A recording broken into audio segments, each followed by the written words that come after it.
One thing for the world to remember is that our enemies wrote the history of our people.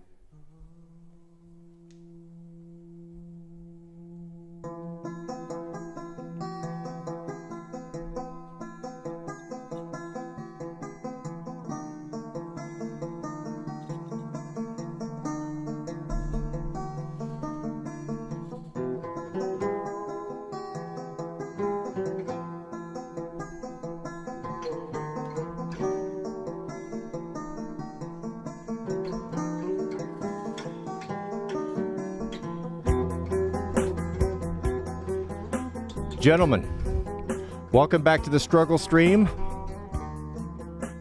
We have a fun evening for you tonight. We got some knives to sharpen. We got some cool knives to look at. I thought we might enjoy a cigar together. Grab your humidors. Grab your favorite adult or non-adult beverage. I'll be drinking water. And I thought we would hang out tonight. I got about 90 minutes tonight. Mrs. W has been on me to sharpen her kitchen knives. They are in deplorable condition, so we're going to have to do some pretty serious grinding. And we can open it up to whatever you'd like to talk about. I have got it in my mind that I'm going to become a regular live streamer. And there is no better way than just to jump in and start doing it. So it's going to be a little bit rough. It's known as the Struggle Stream by the War Band, not without good reason. So the more we do it, the better we're going to get. So, very happy to be here. Tonight, I thought we would break out the old work sharp. I have several different ways of sharpening knives. I've got the Russian knife sharpener. I got all of the different things. Guys send them to me all the time. But the one that I kind of really keep going back to, and this is not an endorsement or a brand deal or anything. This is just what I like to use. It's the Ken Onion work sharp. It just works for me. It works for me. I get it done, and it's simple. Mrs. W's knives, well, they do take a beating. I gave up long ago telling her, please baby those knives. I was working so hard on them, and I would put them on my Russian knife sharpener, and I would do the triple bevel and really, really make them nice, and then I look and see they're in the dishwasher. So there's no point of getting angry about it. We all have our strengths and our weaknesses, and, well, we just keep on going. Goodness, coming in with the super chat. Who was that? Shout out to Artem.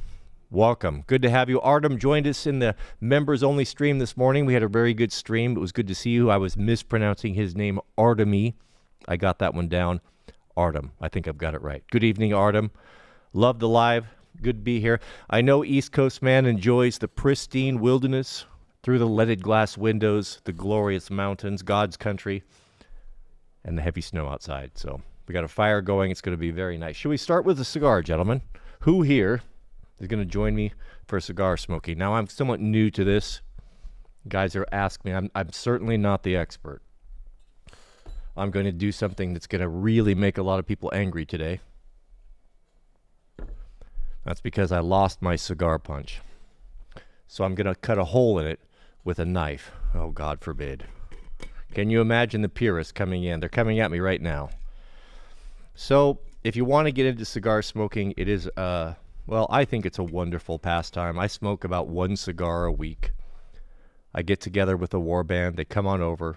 If it's raining, we come in the shop and we enjoy time together. A cigar, the time it takes for a man to smoke a cigar is the perfect time to get together and just to visit and to catch up when you haven't seen your good friends for a week or so. It is.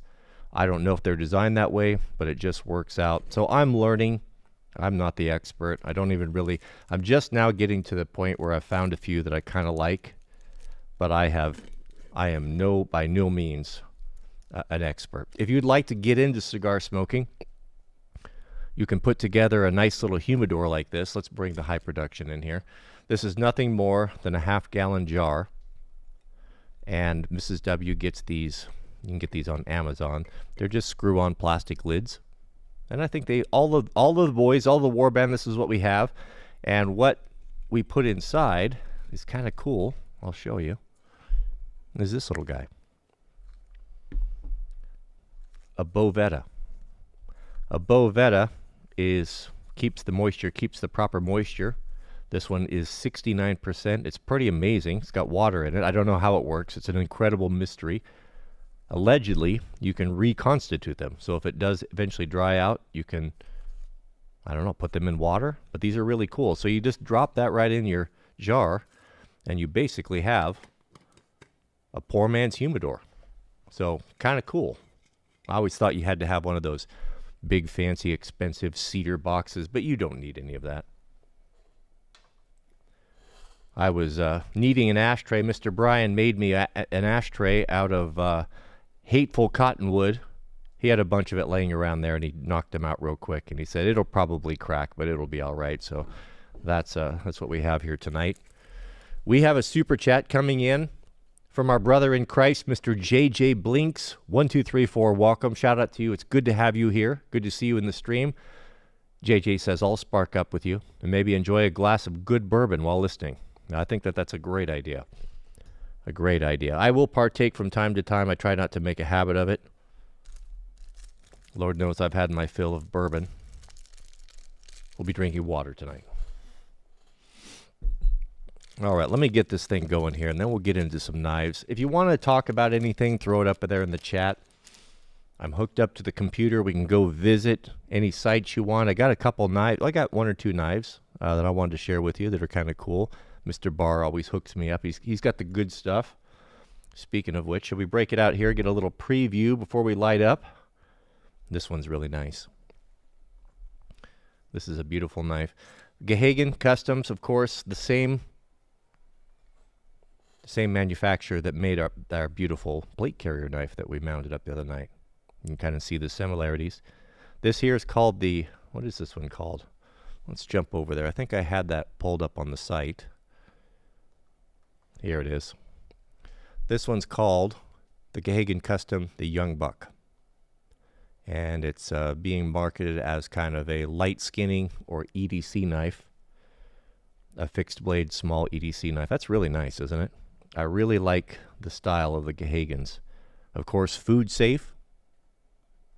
That black nitrite coating of some sort.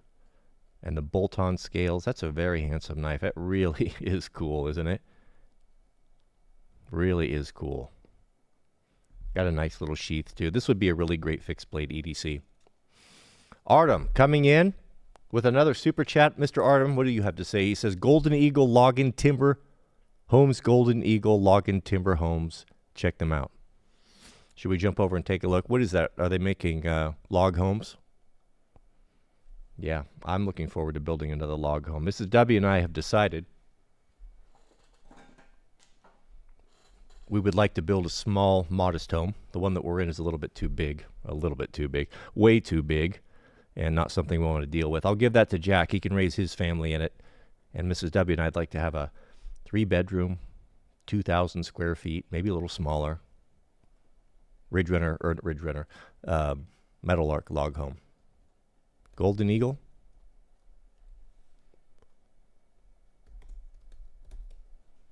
What is that?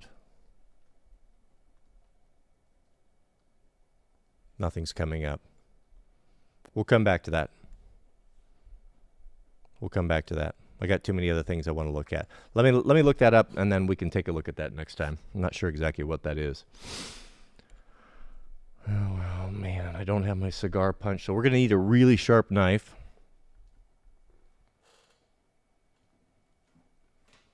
We'll go with a Young Buck there. That looks pretty sharp. I prefer when for the cigars, I've tried the V cut and several of the different cuts, and I prefer the punch. But this style of cigar, I don't know what this is called, the pointy one. We'll call this the pointy cigar. It's pretty easy to use a knife with.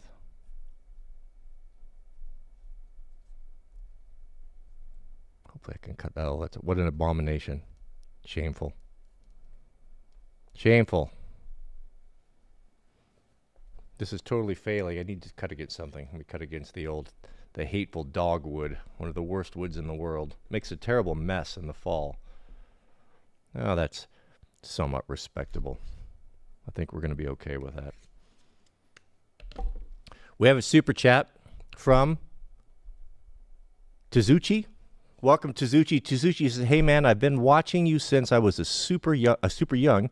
You have helped me learn a lot of good skills. Thank you for all you have done, and God bless." Well, I appreciate that. It's nice to have you here as well. Yeah, we've been around for a long time. Goodness, I got a notification from YouTube not too long ago that the channel had just turned 15, and I was doing videos a year or two before that too in my previous channel.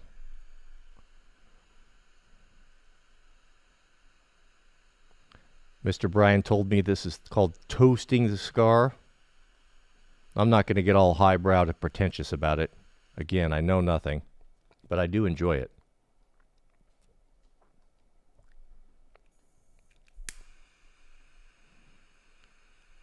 You have to be careful not to over toast, so I'm told, or it will change the flavor, but I don't know if I'm sophisticated enough to know the difference, to be honest.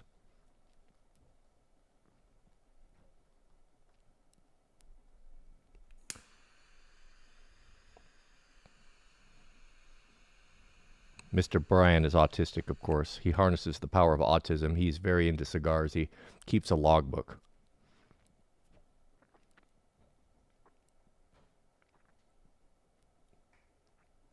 The thing about the cigar, you don't inhale a cigar. I guess that's news to some people. And it gives you a sense of kind of a calmness, a serenity.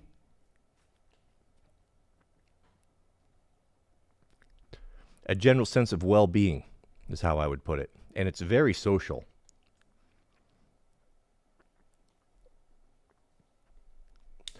It's not my custom to smoke cigars by myself. I usually like to do it with friends. Torpedo, is that what this is called, a torpedo? That makes sense.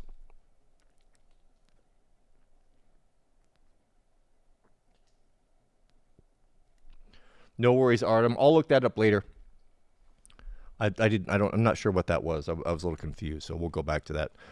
Mr. Evan coming in. Good morning. Evan says, "Cody, I need a suggestion for a pair of black boots I can rotate with my brown Red Wing Iron Rangers." Well, let me think on that. What's your budget? What do you want to spend? And what are they for? Do you want lug soles? Do you want Vibrams? Or do you want more of a smooth crepe sole? Give me some specifics on that, and I can make some recommendations for you. Mr. LePage coming in, our good friend from Down Under, Warband member and brother in Christ. Good day, and good day, gentlemen. I wish I could post pictures. I'm currently sitting on a pier fishing for calamari, and I've got one so far. Well, I don't mind a calamari. I don't like the look of a walleye, but a calamari, I've got nothing against a calamari. So, all right. Let's get started here. So this is a pretty good sharpening system. This is kind of your homeowner version of what your knife manufacturers are going to be using. I've been to the Gerber factory, and maybe it was at Kershaw, maybe Gerber, and they had these huge industrial belts, and that's how they sharpened their blades. They had men and women that would sit there all day long. Can you imagine that? Sit there all day long on those belts, and it was basically what we have right here, but this is just a much smaller version of it. So it's a pretty good system. You have a series of belts, different grits, of course. You're going to start with coarse. My knives that my EDC knives and stuff, I keep pretty good. I keep the edge on them pretty good, so I never have to go down to these real severe grits. But Mrs. W's, on the other hand, are pretty hammered. So we've got fine. I like to put these in order here. We have coarse. We have, that feels like about a, which one's rougher? Which one's rougher? I think this is coarse, medium, fine, super fine, and then I have a new one here I haven't used before. This one is the finishing, which is kind of a fabric, and with this one we'll use our green jeweler's rouge. I think that's what the intent is there. What's the one on here? So there's a lever here. Actually, let's put those over here. We'll keep them in order. We'll go from left to right. Go from left to right because we're not Jewish. This one here, oh, this one is the super, super fine.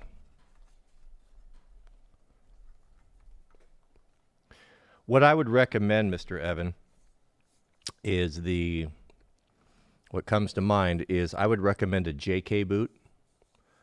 JK boot, and I think it's called the Super Duty. Go over to their site. Maybe one of the war bands can pull up a link. Should we go over there and have a look? Of course, we can help our man, Mr. Evan, out. Maybe we can pick out a boot for him. Let's do that. Let's do that. We could sharpen knives anytime. Let's go over to JK Boots and have a look. JK Boots, I did a tour of their factory a year or two ago and met the JK family, an extraordinary family. Amazing boot makers over in Spokane. Let's have a look. See, I'll pull this up and we'll see if we can't pick out a nice custom boot for Mr. Evan. Yes. All right. Here we go. All right. So we're looking for what I would recommend for you. Oh, let's get that picture-in-picture going here. Nothing but the best production. What I would recommend for you I talked to the old man, and he was a good guy. He was the master bootmaker, and he was really pushing me to this boot right here. And this is what he wore, and this is what I would recommend. If you are a big man and you want a boot that's very comfortable, the Bison is pretty extraordinary. Now, I'm all about fashion and style, as you know, and that was just a bridge too far for me right there.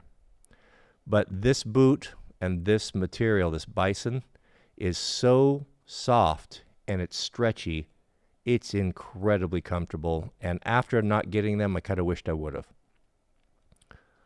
I would strongly, strongly recommend that and consider that. Now, you can get this in a darker color, too. What do you guys think? It's an odd hide. Look at that. Isn't that beautiful? Now that is a good looking boot. So that's a Bison with the rough hide out. A boot's going to be more durable if you do the rough hide out. That's a very handsome boot. And that softer crepe sole, the brown sole. Very, very nice. This is what I would recommend. I mean, I've got all of them. I've got Whites and Wescos and Nicks, and the JKs they're the boot, man. They really, really are. I hear back from wildland firefighters, and they say the same thing, that they almost don't need to be broken in. So if you're not going to be doing logging, I would go with something with the lower cut like this here. I would go with the crepe sole because it's not going to track mud and such, and this is a wonderful, wonderful boot. This is what I would recommend, Mr. Evan. I would go with the JK. What do you guys think of that Bison? Looks pretty nice, doesn't it? Oh, JJ Blinks has the Bison. So give us a report. What do you think of the Bison boot? Are you happy with it? It's supposed to wear like iron, and it's exceedingly comfortable.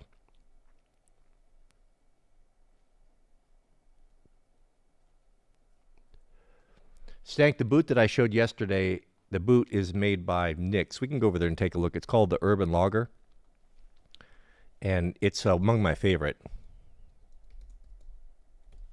I'll pull that up for you. We'll go have a look. Sorry, I apologize. I've got the plague. So this here is probably my favorite boot that I own, or the one that certainly that I wear the most. And this is the Urban Logger, made by Nicks over in Spokane. And this is a beautiful, beautiful boot. Very, very nice. This can be worn for dress. Look at that with the black suede out. I mean, is that handsome or what? That's a really beautiful boot. That black suede with the tan leather and the black insole or instep, man, that is gorgeous. Got the fire lugs on it. You can spec these out to, whatever, combination you want. They'll do a lot of custom work. Mine are the shiny brown. They're going to be similar to this. Mine looked more like this before I put Obanoffs on them. But that's the boot that I have that I wear probably more than anything else, is the Nicks Urban Logger. And that's a really nice, very handsome boot. I get a lot of comments on that when I go out. Almost always people come up and ask me about it. We've got a super chat from Handsome Jack. Jack says, you mentioned your offline camera system last stream. when we were talking, Flock cameras, worth mentioning, the Ring cameras have now partnered with Flock to share footage with cops. Be warned, people. Yeah, I had heard that in the news. That came out about a week or 10 days ago, that if you have a Ring camera, they are cooperating, or they are conspiring with the Flock system to tie this and integrate all this in. So if you have a Ring camera, then everything that you're doing, your comings and going, is now being kept on a database.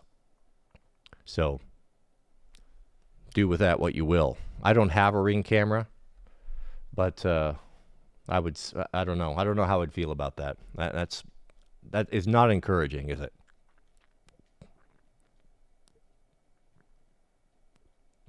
Mr. Barr coming in with the super chat, joining us for a cigar. Welcome. Good to have you here. Yeah, I always have these big plans that we're going to get all this work accomplished, and then we start talking and looking at websites and talking about knives, and I know we're not going to accomplish anything, but that's all right. That's all right. I've decided, as I told the guys earlier, I'm going to become a streamer, and there's only one way to do it, and it's to get it into practice. Speaking of Mr. Barr, I was just sharing this beautiful knife. What was this one called? The Little Buck? Yeah, the Little Buck. This is a beautiful knife. I'd forgotten about this. He gave this to me in Montana, and I put it in my EDC bag, and I was going through it the other day, and I pulled it out, and like, oh, I'd forgotten all about that, and I was playing with it today. My goodness, this is a beautiful knife, isn't it? These GCK knives are, man, they're right up my alley. They are super, super cool. Mr. Jeremy coming in with the super chat. Thank you, Jeremy. Mr. Jeremy has something to say. I can suggest for cigars the Romeo Y, Juliet Reserva. You're not the first person that's recommended that to me. That must be a very good cigar because it comes up all the time. Both are, the Romeo Y Juliet Reserve, the real, and the Shady Moose W, Mooswa, Bull Moose. Both are budget friendly and taste great on the mild side. All right, well, I'm going to do a screenshot here, and I will add that to my order. Next time we'll give it a try. Give it a try. Yeah, the Young Buck. Very, very, very nice. All right, so maybe we can get one of Mrs. W's knives sharpened. I missed a super chat, Mr. Landfill. Let me back up here. Goodness. How'd I do that? Goodness. Boma's Homestead, 83. I do apologize. Coming in with a $10 super chat. Bomas has a comment. He says, please say a prayer for me. Going through a breakup after 14 years. Also been going to church, but I can't get over the hump. I find it hard to go to church and have the force. I have to force myself to, man. I understand that. Here's what I'll do for you.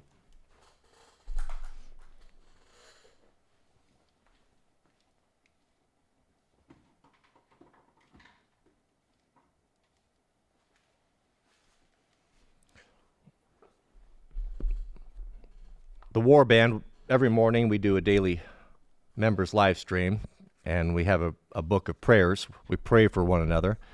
And I'm going to put you to the front of the line, Boomis, and tomorrow the men will pray for you. Cutting in front of the line, you have to press yourself in sometimes, but I'm going to write you in so I don't forget it, and then tomorrow's stream, I'll put you right at the top of the list. Goodness, I lost my chat. Nothing but the best production here. There we go. Bomaz.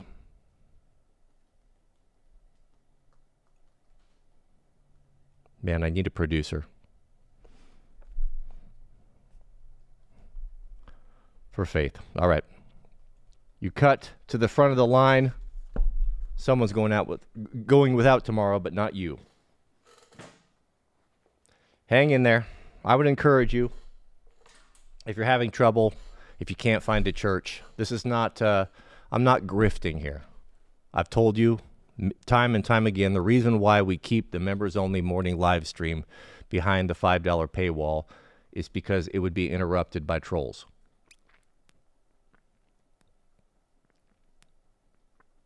We had about 100 men in the stream this morning, and I would encourage you, if you can't find a church, If you've got questions, if you're struggling, if Christianity doesn't make any sense to you, or you're tired of milquetoast men who don't preach the word properly, come on over.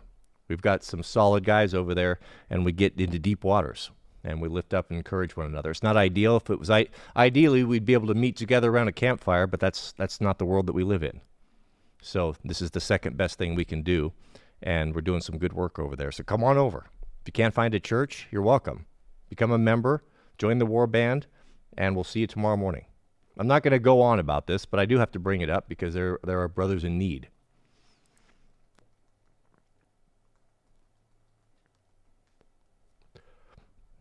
Let's get started. All right, so just so you know, I think most of you guys probably know this, the Work Sharp comes with this nice little mat. It's kind of a nice reminder for me.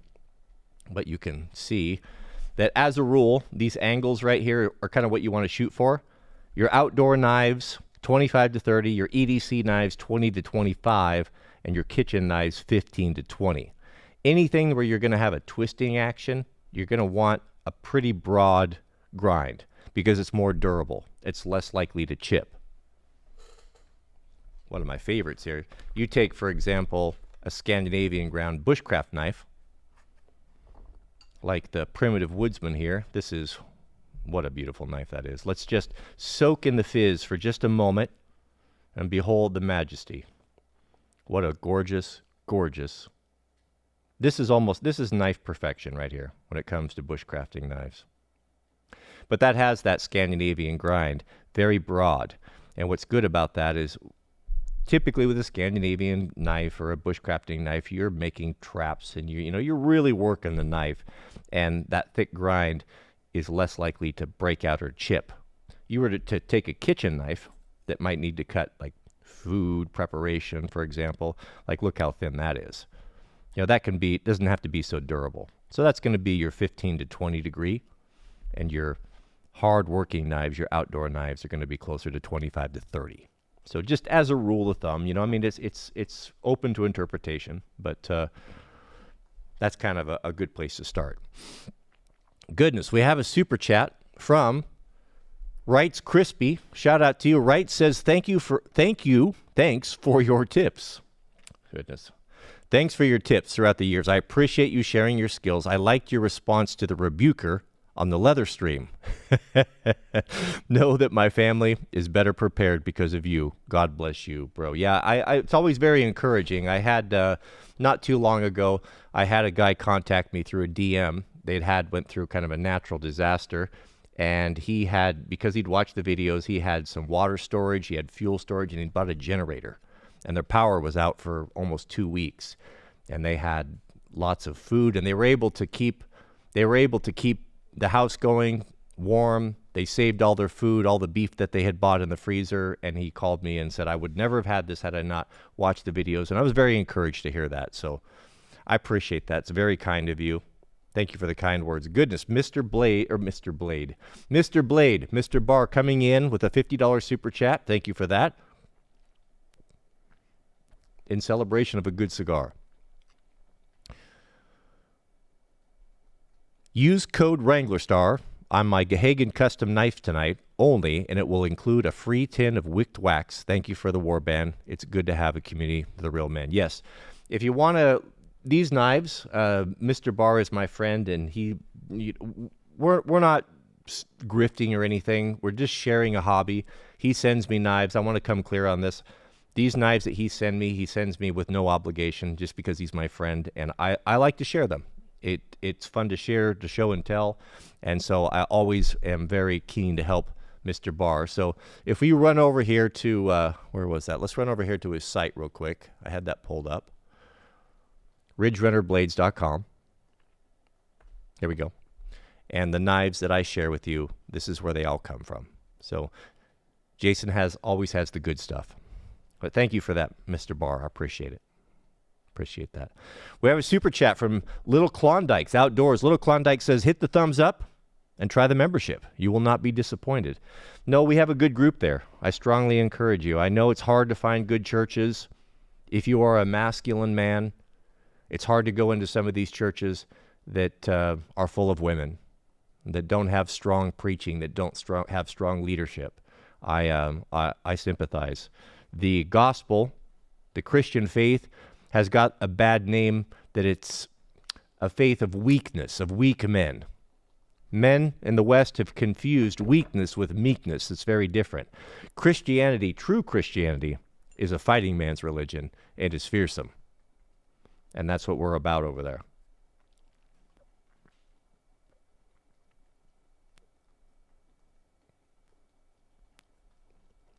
That is quite nice, whatever it is. All right. Pragmatic Rebel. Pragmatic Rebel coming in with the super chat. Pragmatic says, what are you using as your green screen setup for the window in the background? Keep up the fantastic work. I don't have a green screen. I've never used a green screen. This is my shop. Of course, behind us is the beautiful antique leaded glass window showing off the beautiful snow outside, of course.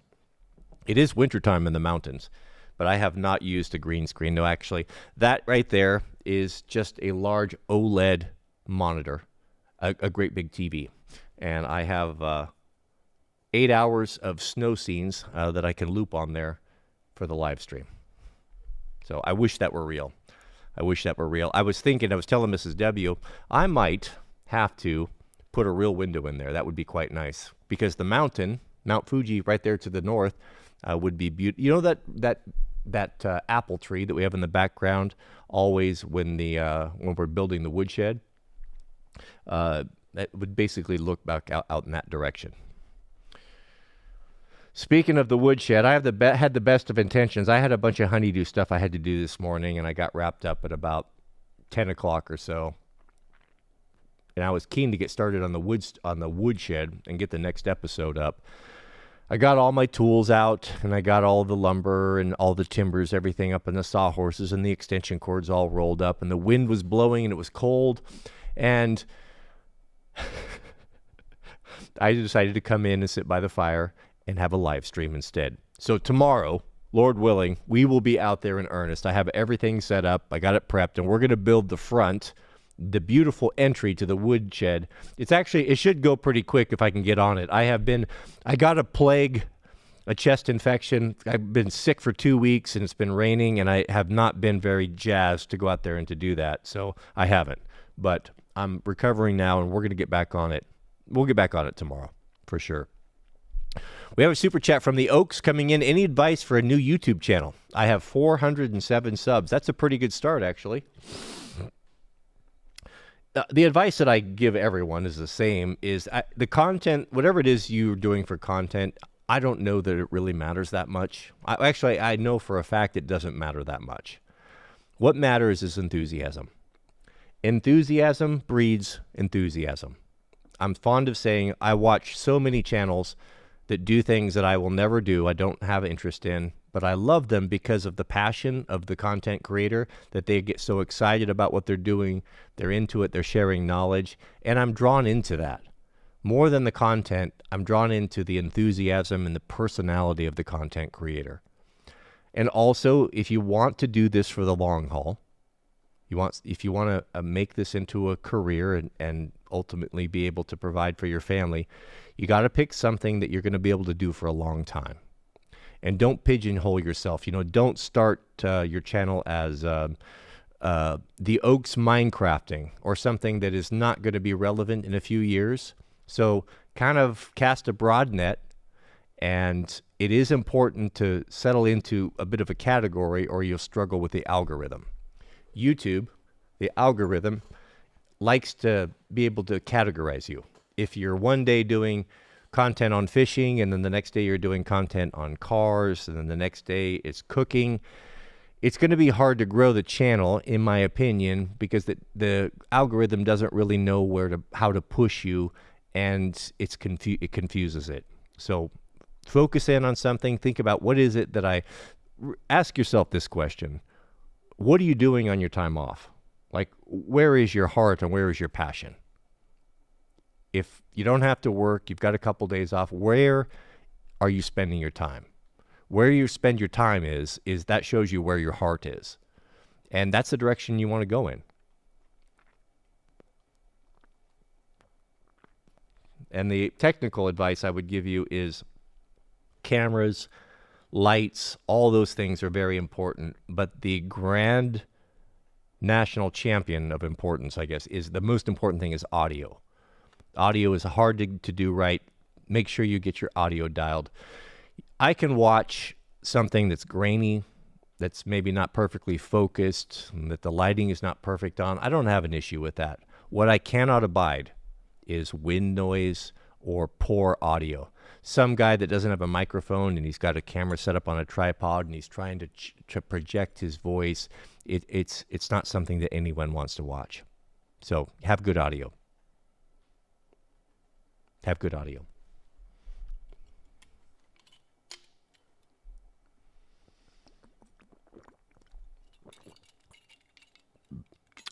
Let's get the workshop sharp fired up. We're going to start with some coarse here because Mrs. W's knives are in deplorable condition. Let's start with one of the most overhyped and worst knives ever. I think Mr. Barr will agree. East Coast man knives, the Cutco. My goodness, there are more fanboys for Cutco knives than anyone in the whole world. I think they're still using 440 stainless steel. Welcome to the 80s, huh? But someone gave it to us and it works. It works. Every time I have to reinvent the wheel here, I always forget how to put these things on. Here we go. This sharpening system is a little bit fiddly, but it's not bad. Once you do it once, you get it figured out.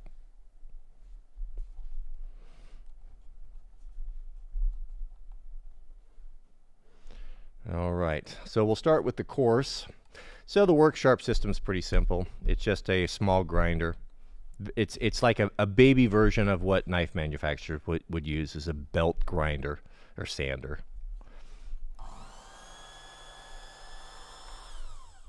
Guess we need to engage the clutch. There we go.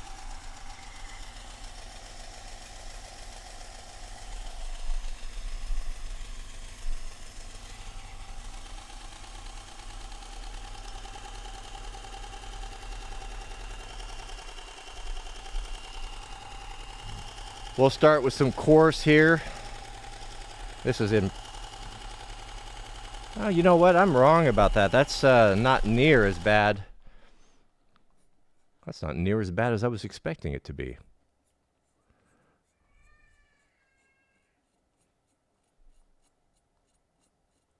What in the world was that? Sounds like someone's strangling the cat. Sweet Loaf's outside with her friends, I think. Yeah, that's a little bit coarse. That's actually, that is not that bad on there.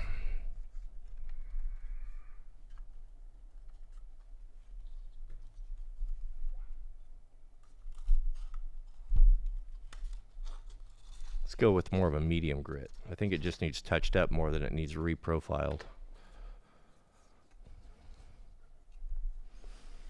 Benchmade? Oh yeah, I got the Benchmade 940. Actually, that's the one that I need to sharpen.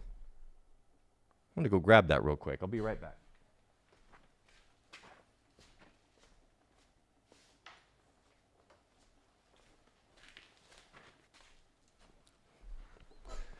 Yeah, I keep the 940 in the front pocket of my Ironheart CPO shirt. You can see the outline there. I keep it right there, and it's raised up there, and it's pretty identifiable there. I thought that was kind of a cool detail. Yeah, I carry it. I carry it in that shirt. When I have that shirt on, it's always in there. It's kind of a regular factor. But yeah, I still love the 940. This one here, that's already sharp. That doesn't really need any work done. I'll just work on Mrs. W's here tonight. The pocket has a pocket.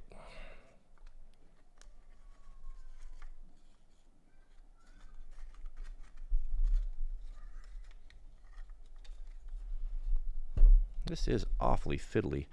I had the previous version of this, which I've used for years, and they sent me this new one here that's supposed to be improved, but it's a little bit more difficult to get the belt on. Hasbio, Has bisque? Cody, you said you carried yesterday since you were 18. What did you carry then? The first gun that I bought was a Beretta.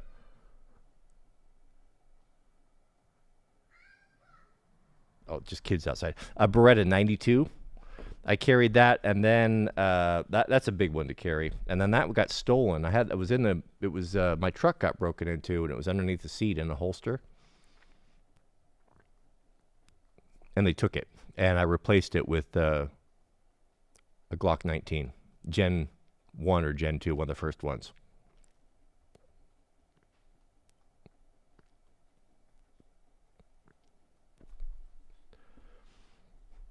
All right, let us proceed.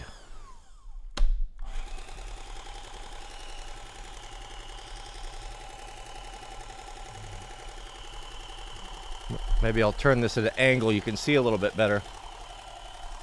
This is a pretty good sharpening system. It's definitely my favorite.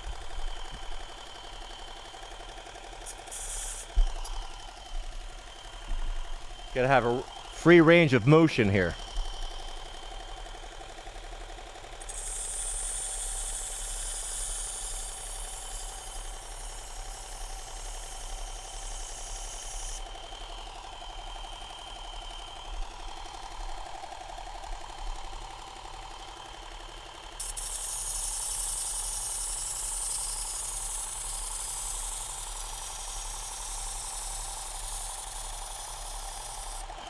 Be careful on the tip when you're using this style of sharpener. You can really get carried away.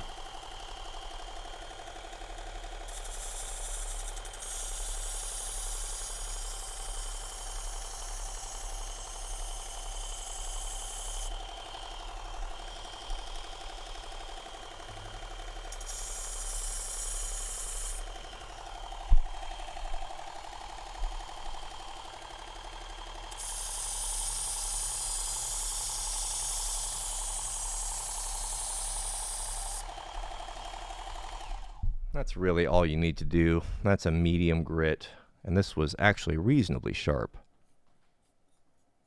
Yeah, that's serviceable right there. I have not found, I have not found it necessary to have to go through all the grits, to be honest with you. You go with the coarse, go with the medium, hit it with the strop, and you're in pretty good shape. Actually, I have this brand new one we're gonna try here. So this is kind of a fabric, and I think that we're supposed to use this one with the Jeweler's Rouge. The Crazy Russian sharpener, I have that. I'll break that out on the knives about once a year when I need to see what happens when you freehand like this with this sharpener, as good as it is. You're still not perfect, and I'm not really all that skilled at it. And you get off a little bit, and the more you use it, the further and further it gets away. The edge gets away from you. So what I'll typically do is I'll just use this once a month for my utility edge, and then once a year or so, when I need to reprofile it and reset the bevel properly, then I'll put that on there. But it's kind of a pain to set up. It's just fussy. It's a pain. It's just a pain. For daily sharpening, and maybe you get the results that are 75% of what you would get on the Russian knife sharpener with this, but the ease and the utility of it just makes it worthwhile to me. So this is a brand new belt.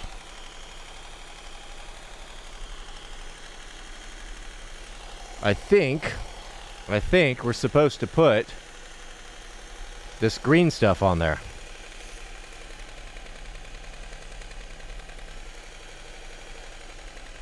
Too late now if it's not, right? This is Jeweler's Rouge. Mr. Barr coming in with a super chat. Mr. Barr says, sharpening tip, if you're going to be going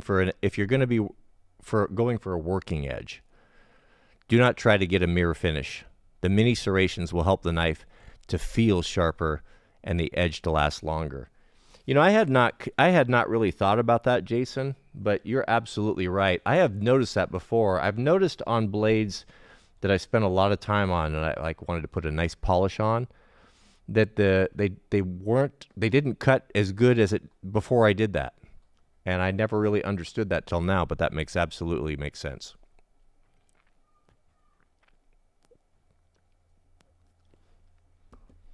My cigar went out.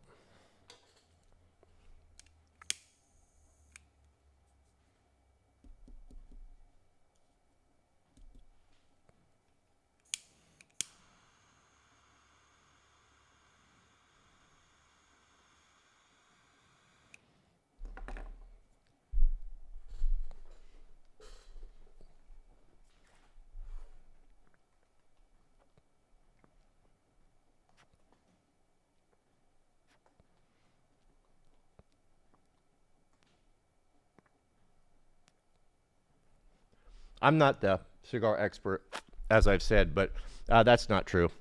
I've had pretty high-end cigars, and they go out all the time. You know, you have to. I'm letting it sit in the ashtray. You know, normally I would hold it when I'm visiting with the warband. You know, you kind of hold it and you rotate it so that it burns evenly. But we're kind of leaving it abandoned here.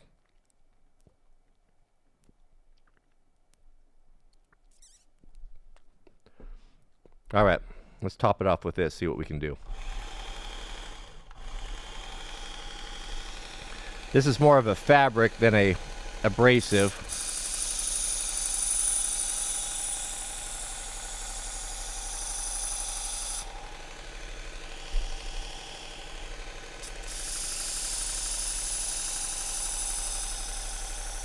That feels a little bit rough for a finisher to me.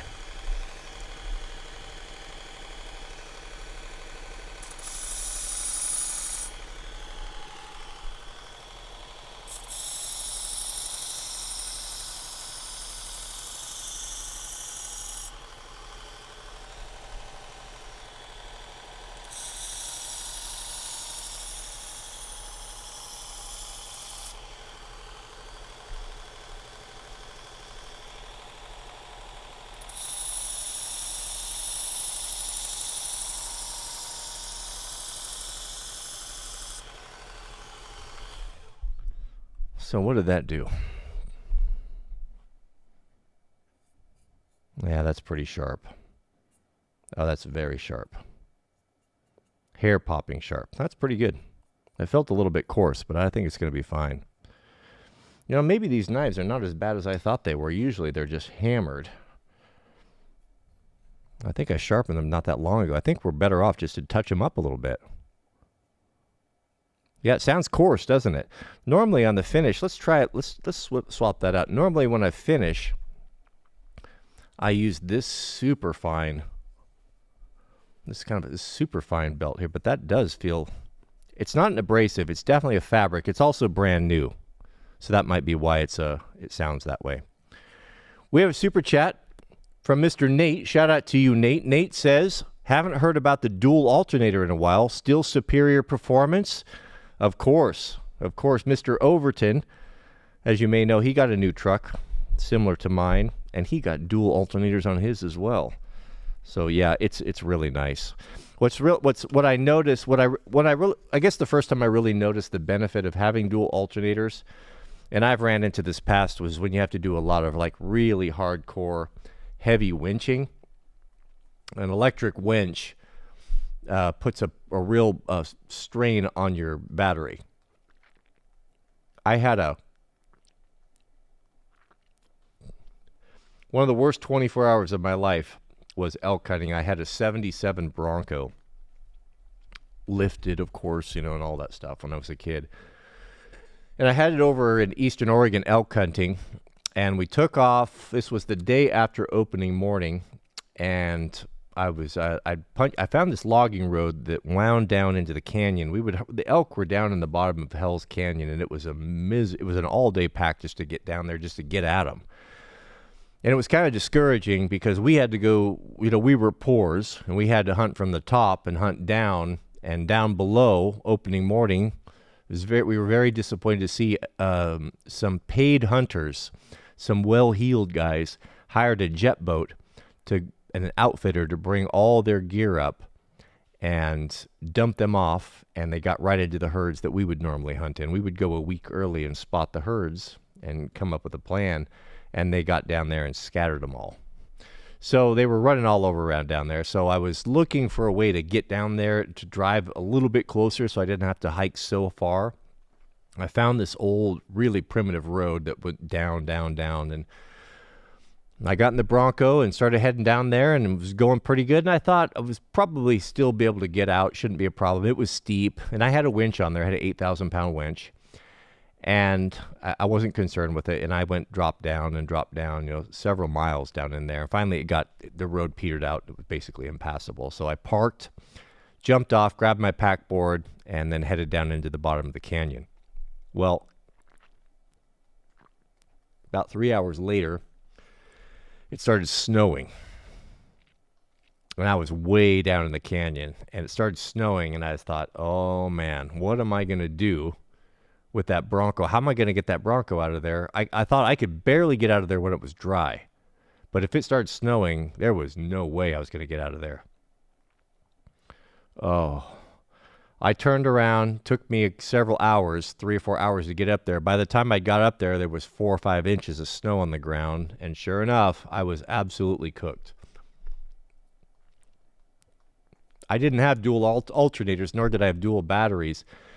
And I started, obviously, I couldn't, I put it in 4-wheel drive. I couldn't, no way climb up out of there. So I started winching. And the winch, I don't know, what's a winch line on an 8,000-pound, 90 feet? You get 90 feet at a time, each pole.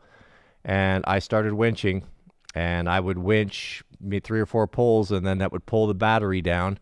And then I'd have to sit there and wait for it to idle up and charge for half hour, get enough power, and then do another couple sets. It was an absolute nightmare, set after set after set. Finally, I don't remember something. I think the winch failed, or the battery was cooked, or I smoked the alternator, or something. It wasn't happening anymore.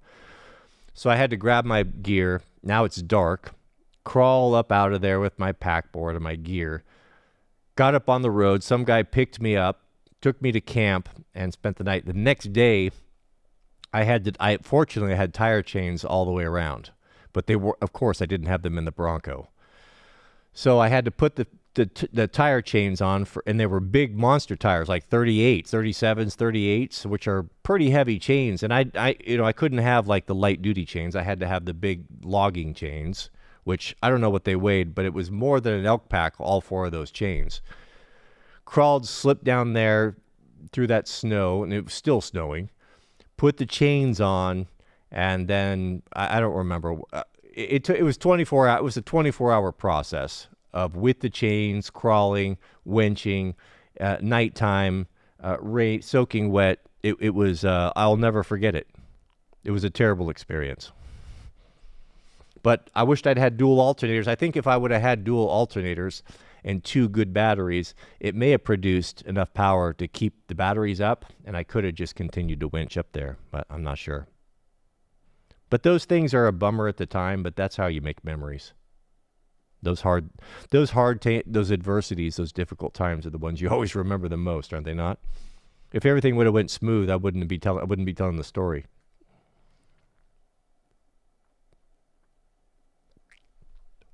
I did not get an elk that year. Nope, I did not.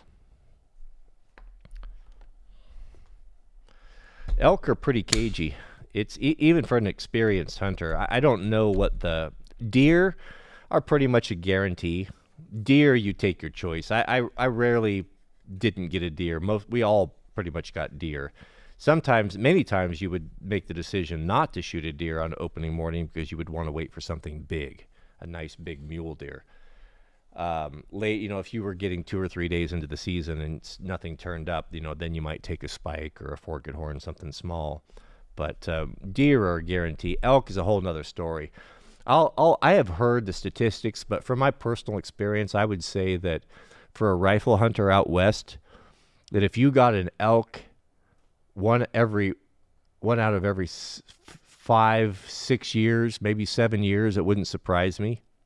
They're pretty cagey. We had better success than that. I would say we were probably every other year, maybe every 3rd year, because we knew the area and we hunted in in groups. We would drive animals to shooters, and we had a method, and we knew the area. Yeah, I pretty much given up on drones, Thomas.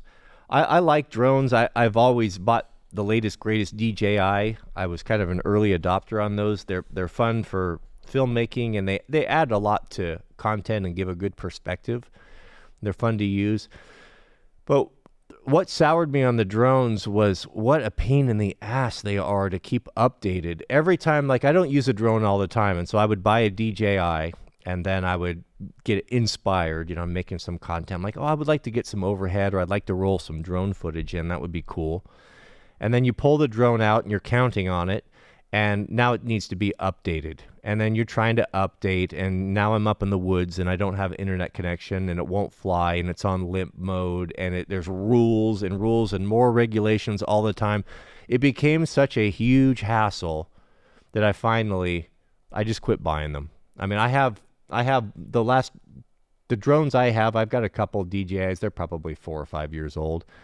And I did a video. I did some drone footage of one this summer, and it took me 2 hours of customer service and downloading updates and downloading this and and all these rules. And I'm done with it. It's just too much for me.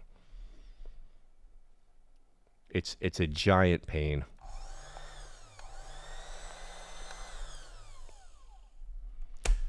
This is a nice little knife. This is one of my favorite. This is a little Victorinox. If you want a nice knife for the money, I have a soft spot in my heart for Victorinox. I cook my own food. This is the one I primarily use. I really like this blade. You can get these things for what? $10, $20, probably less than that. Good steel. Not super high end, but I love Victorinox knives. They're really cool.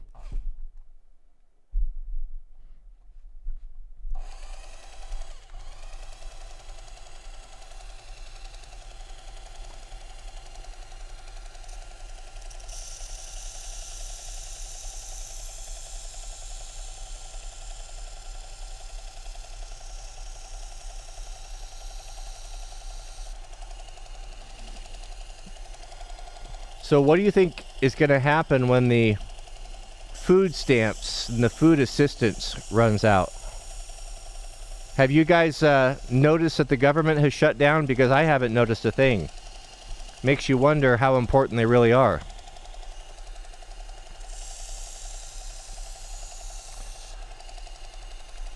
I got the name Wranglerstar. My first YouTube channel was named after my Jeep parts business, which was Wrangler Barn.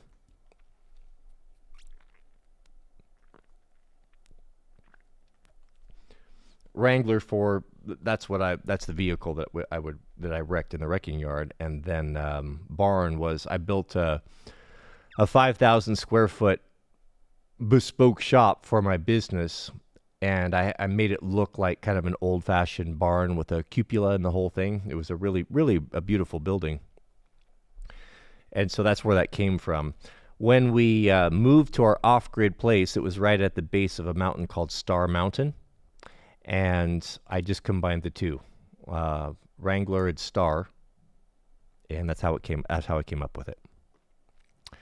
I have never smoked a pipe, Jason. Brian tried it for a while. He seemed to like it, but I haven't. That's far too gay for me. No, I don't have any. I wouldn't say that it's gay. It's odd. The man who smokes a pipe always reminds me of the guy who wears a fedora, and I don't like the look of a man in a fedora, to be honest with you.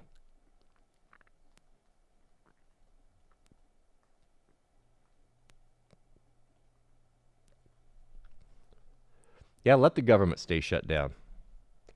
The longer, the better. I'd like to see a breakdown of who is getting the food assistance. Is it Americans or is it illegals? And how many people are able-bodied that just don't want to work? I know that there are people that are not taking advantage of it, but if I had to guess, I would say that the lion's share are taking advantage of it. And my heart's not bleeding, to be honest with you. as hard as we work, and the extortion, the tax scam, and how much we pay in taxes, I'm done with it, man. I mean, it's not my responsibility to feed the world or to feed people that don't want to get up and work and put the effort in. I've had a belly full of it. I don't know about you guys. I'm a generous person. But when I'm extorted and I have to pay taxes upon taxes, and they go up and up and up, and every year my insurance goes up. Our insurance tripled for our home. Our insurance is almost the same as the house payment now, and there's no sign of it going down at all. I mean, you can't get blood out of a stone. This has got to stop. So yeah, it must be nice to have EBT. I don't care. I don't give a damn, to be honest with you. We tithe 10% of our income, and we keep it. We know where it goes. We keep it. Mrs. W, everything that we make, she takes 10% off the top, puts it in a separate account, and we hold it in trust for situations that come up, and we give anonymously. So we live in a community that's pretty tight-knit, and we are involved in the church, and we know people. We hear things. It comes to our attention. The ladies at church, they keep tabs on these things, who's in need, who's sick, and they do meal trains and that sort of thing. We look after one another. And if a situation comes up where someone's in need, where they've lost their job, or their transmission goes out, or they've got a leaky roof, or they need a new furnace, we will redirect that money into our community, but we always do it anonymously. So we do it through a third party. And we know where it goes. We know that it's going to need, and it's not just being squandered through administration or people that are scamming. But yeah, I'm all done with the welfare state and the EBT and the tax extortion, and I think that I'm probably not alone in that. So let the government burn down and let it shut down and get rid of 90% of them. If it was up to me, I'd get rid of 90% of them, and I think we wouldn't even know the difference. We'd probably be better off and less harassed.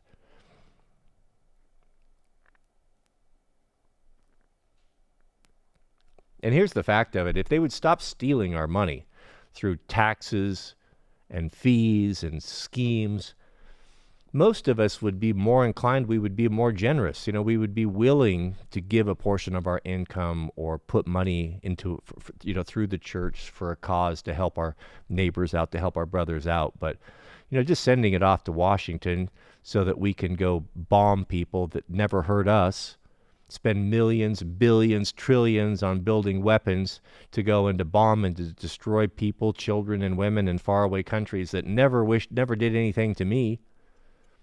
I don't support that. I guess you'd have to call me a liberal when it comes to that. I don't support that. I don't think we should be involved in these foreign wars. I don't think we should be giving money to Israel. I don't think we should be giving money to anyone. If they can't make it happen, if Africa can't make it happen, then tough luck on them. How's that my problem? Christ says, the poor you'll have with you always. How is it my responsibility to take care of the world?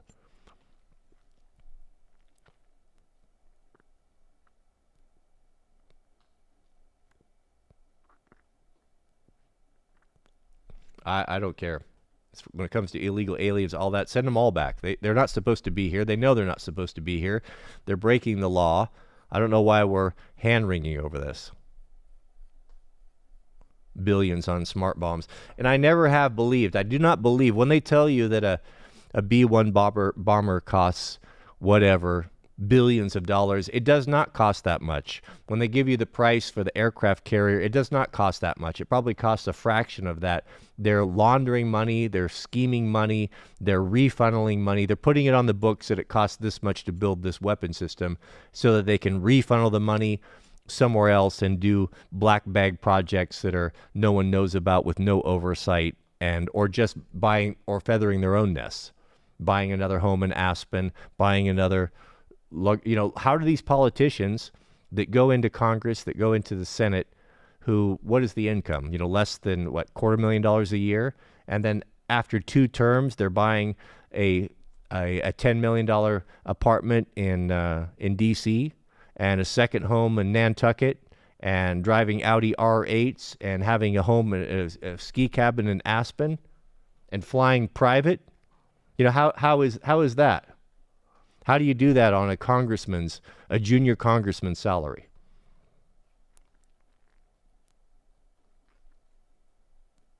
What's the point? What's the point? Has man not been crying and complaining and arguing about the unrighteous governments and kings for eternity? It's always been this way.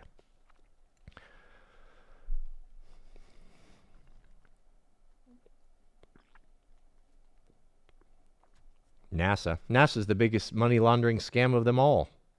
First off, they never went to the moon. You'd have to be an absolute moron to believe that. I went to the Smithsonian Museum, and I looked at the so-called lunar lander. Not a chance. Here's the if you believe in the moon landing, if you think that they're sending people out into space, you are insane. Do you have any idea? Have you ever had an RV with an air conditioner on it? Do you know how much power it takes to run AC? I've got these big state-of-the-art EcoFlow systems. I've got a Honda 2000 generator that even at full throttle does not have enough power to run a very modest AC unit to cool a van. And what am I cooling from? Maybe 90 degrees down to 70, to a 20-degree temperature variant? And heaven help you if you are cold camping or winter camping and you need to run an electric heater off of any sort of a battery system. How long is a big old battery going to run an electric heater? And you're going to tell me in 1969, with 2 lead-acid car batteries, they had enough power to keep that. What do they say? What's the temperature in space? It goes from what? Almost 300 degrees Celsius to minus 300 degrees Celsius, whatever it is. It's just some crazy, crazy broad range. And you're going to tell me that little capsule that I saw made with crepe paper and tin foil, that they're able with 2 car batteries for days and days and days heat and cool this capsule with 2 lead acid car batteries? I mean, you have to be a retard to believe that story. If they're lying about that, they're lying about everything. I believe the earth is flat. I believe that we have been quarantined here because we are a rebellious and sinful world, and God quarantines us so our sin doesn't spread to the rest of the unfallen universe, and God has put limits upon us. We're not going anywhere outside of the dome that surrounds us. And all of this has been a lie. All of this space travel and all of this nonsense and going to Mars is a lie and nothing more than a way to funnel tax money into nefarious projects. Of course the earth is flat. Of course we've never been to the moon. If you just stop and use your brain and think about the problems of cooling and heating a capsule to keep 3 astronauts alive in cold, deep space in a vacuum, it's ludicrous. Stanley Kubrick was behind the whole thing.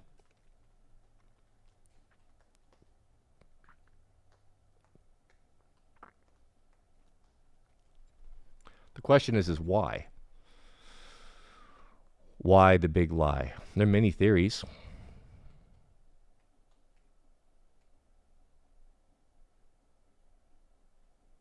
Now, all of this is going to come out, gentlemen.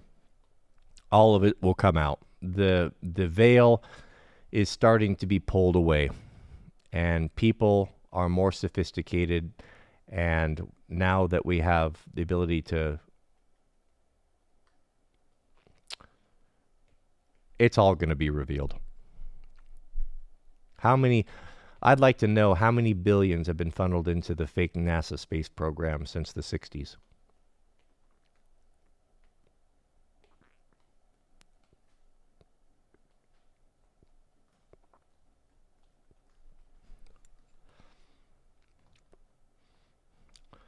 Unbelievable.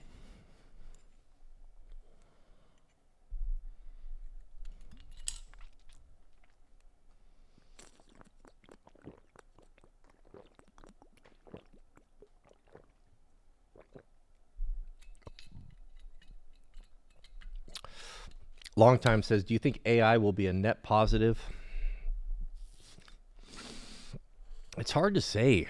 It's hard to say. I use it. I've a kind of an early adopter. I've used it from the beginning. And I use it enough to know how bad it really is. It's useful. It's really handy for doing research and summarizing things. It's a great search engine. I don't think I've used Google for a search engine since I started using ChatGPT or Grok. I have subscriptions to both of them. I find them to be quite useful, but they're also very flawed and very limited. Like ChatGPT can't remember what day it is. I use it to keep track of my fitness journey and such, and from day to day, it doesn't have the ability to remember what day the workout is, and it's not useful in that. So I don't know.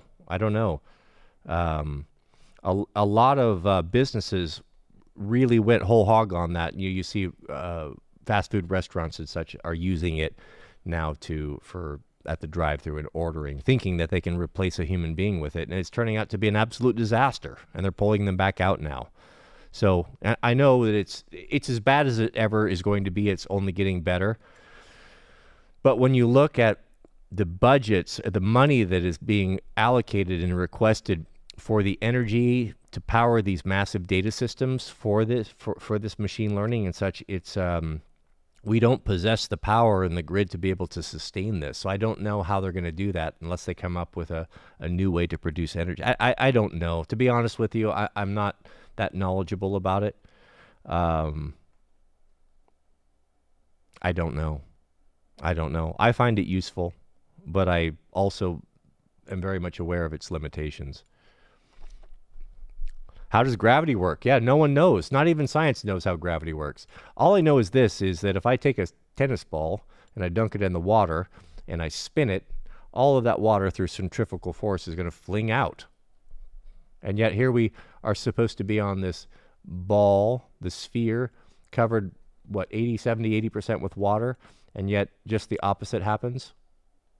The opposite of nature, the opposite of what you see with your very own eye. And they don't know what gravity is. Who knows?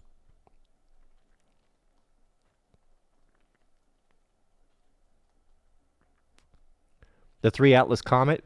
Yeah, I was listening to the TJ's Bear Brief this morning about it. It was pretty funny. I don't know. I've seen the pictures. I've heard of what is it supposed to be covered? It's bringing reptilians here to the planet. They're going to take over, or some people say that it's going to be the rapture and all this nonsense. I'm so fatigued with all of the rage bait and all of the fear-mongering.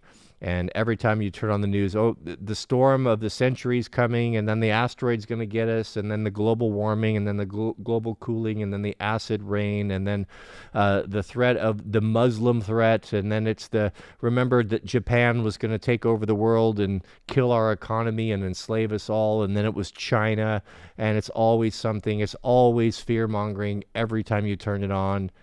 It contradicts itself. I'm at the point now, I guess I've lived long enough and I've been in the news cycle so long that I just don't care. I just don't care.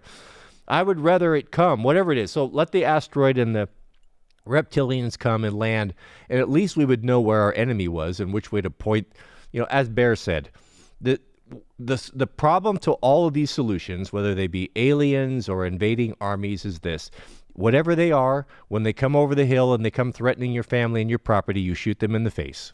You shoot them in the face, and if that doesn't work, then that's about all you can do. So that's what our plan is. If they come over and they break the wire, they come across the wire, and they're coming down the driveway, we shoot them in the face until they stop coming. That's my plan.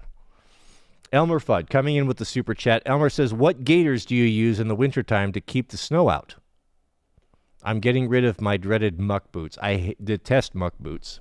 Yeah, they're not comfortable. Not comfortable. The best gaiters I've ever used. Mrs. W and I both have the first pair we ever bought. Mine are over 30 years old, and hers, I think, are the same. The best gaiters I've ever used are made by the OR company. Shall we look it up? These are These are the gold standard here. OR stands for Outdoor Research. I used to be ski patrol, and ski patrol, you have to work in the most austere environment. You know, recreational skiing, you know, you go up there and it's like, oh, it's windy and it's cold, and I'm going to go to the lodge and have a cocktail or something to eat, or I'm going to take a couple runs and go home because it's so foul out there. When you're on ski patrol, you have to be out there for 8 hours all the time, regardless of the weather. So I had ski patrollers. If you want to know what the good gear is, what the best, most durable, best outdoor gear and equipment is, go look at and see what the ski patrollers are wearing, because they have the good stuff.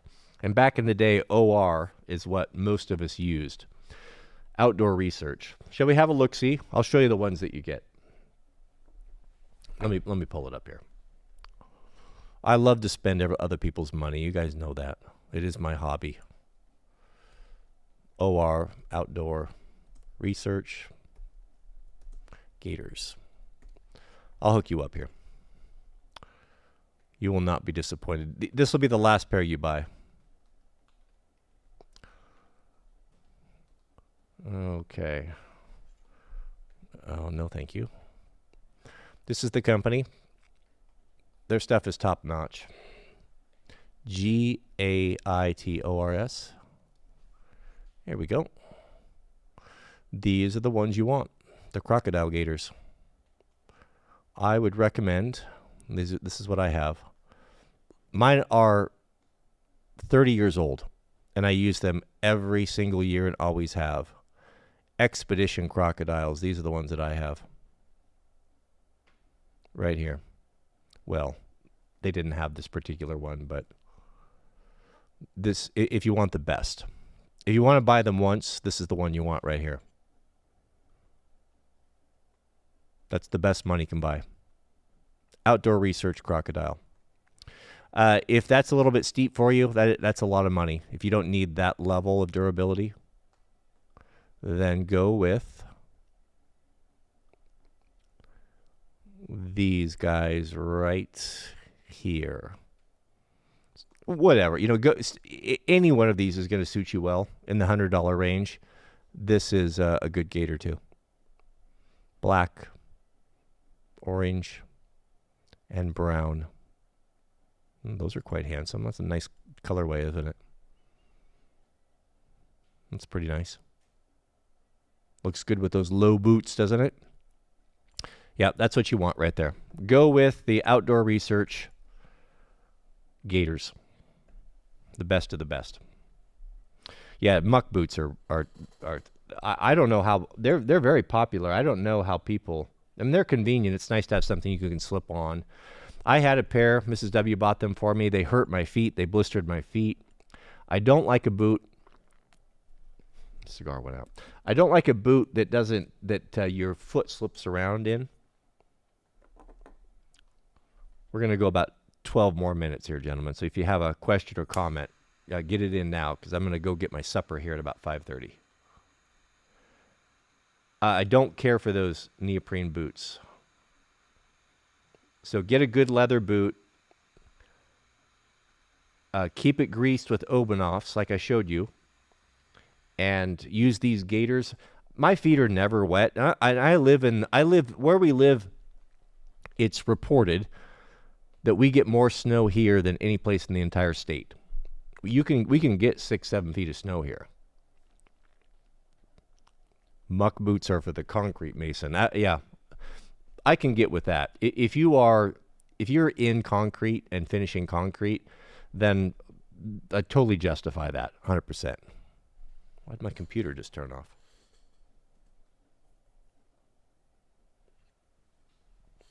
Unbelievable. Hold on, gentlemen. My computer just shut off.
That's crazy.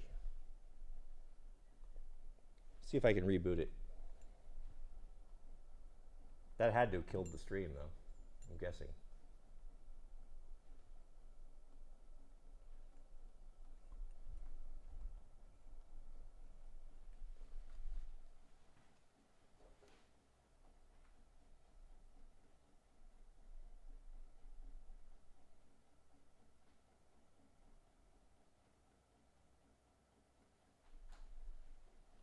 Super bizarre.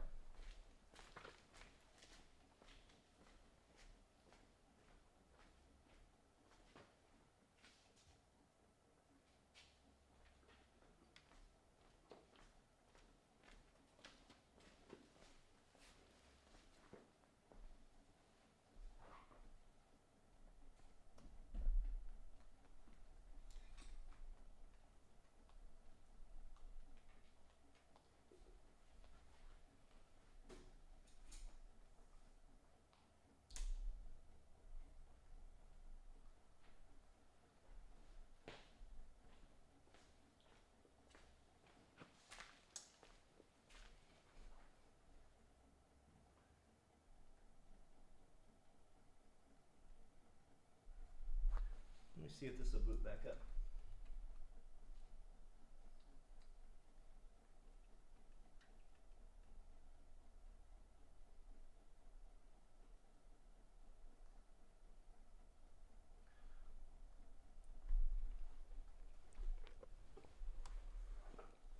Can you guys see me? The computer, there it goes. It shut off. Let me restart it here.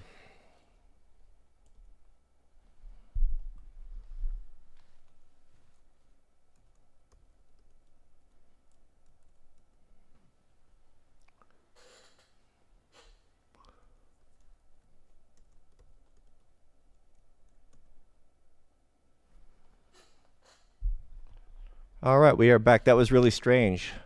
So I have, I buy a new MacBook Pro every other year. That's my primary editing computer.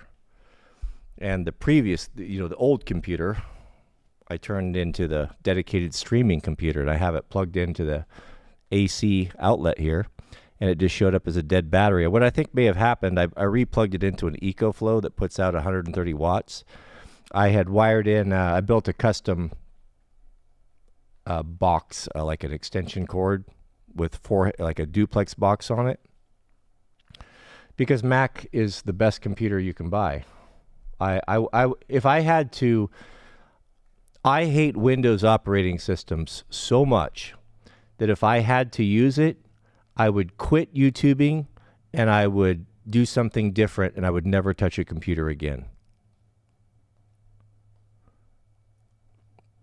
So I worked up this plug, and I ordered some of those outlets that have the built-in USB-C into them. And I'll bet what happens is I bet they don't put out enough watts to keep the computer going. And even though it was plugged into an AC outlet, I'm guessing that it ultimately drained the battery. So I plugged it into a high-watt EcoFlow unit, and it seems to be fine now. Are we back?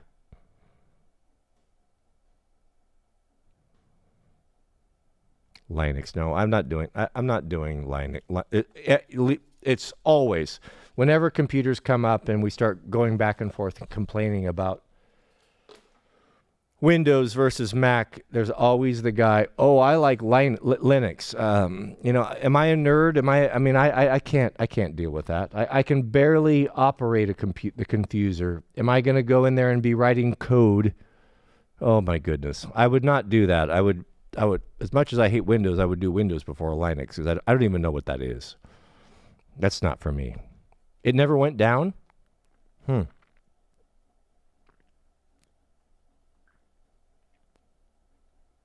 That's very curious. I don't understand how any of this stuff works, to be honest with you. Mr. Barr told me to buy this stuff. I bought it. I plugged it in. It kind of works, and I just hope that it just continues to work, because if it doesn't work or any problems develop, I'll be completely SOL. Absolutely SOL. Mr. Barr says, I'm getting ready to order my first EcoFlow. Have you checked out the Delta 3 Ultra Plus? Oh, goodness. The plague is upon me, gentlemen. And this cigar is helping my cause so much. And this smoke. Good grief, I'm in hell. I'm in hell right now. Let's go have a look at it. I'm so confused, I can never remember all the EcoFlow names. We'll have a look together and we'll see. Let me pull it up. The Delta EcoFlow Delta Pro the Delta 3 Ultra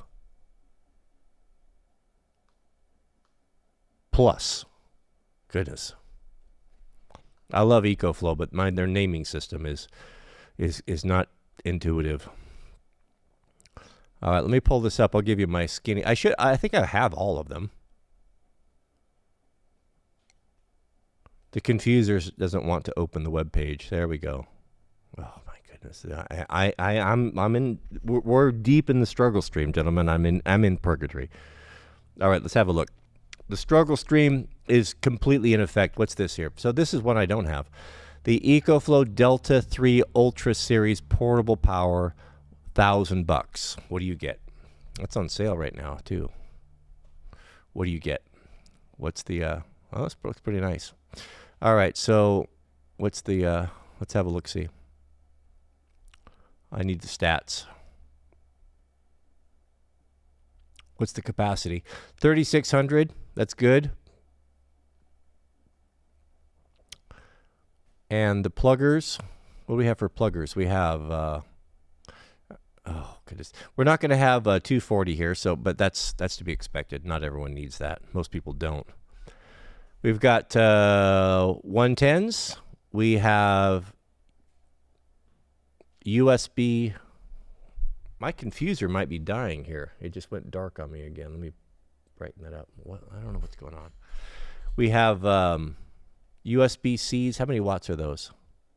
Yeah, C's, 1A. Yeah, that looks good. And that's pretty good. That's a pretty good unit for the price, $1,000.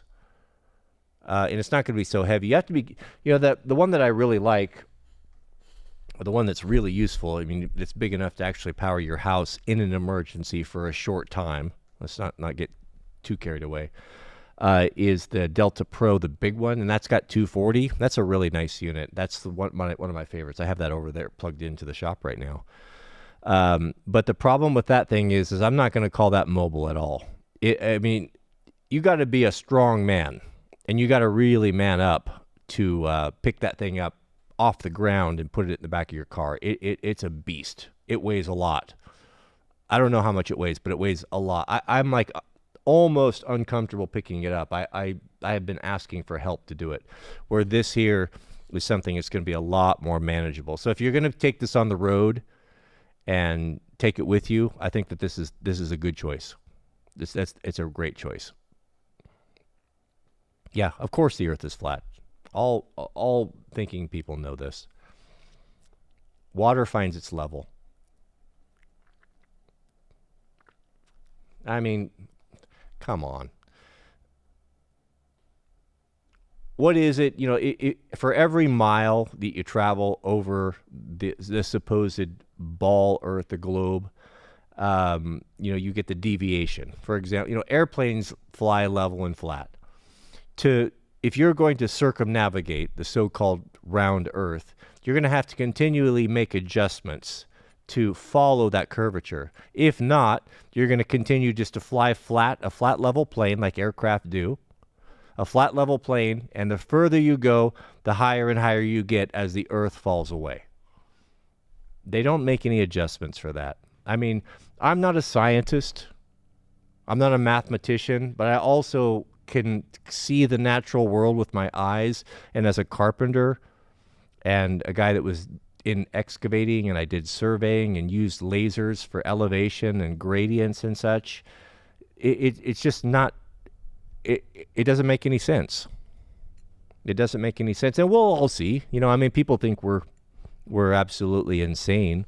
I remember the first time I heard of the Flat Earth Society about 20 years ago. I believe it's based in London. And I thought to myself, now those are some crazy people. I couldn't believe it. Like, I was astonished that in this day and time, this would have been like in the early, maybe the 90s, I heard of this. There are actually adults that believe that the earth is flat. Nonsense, I thought.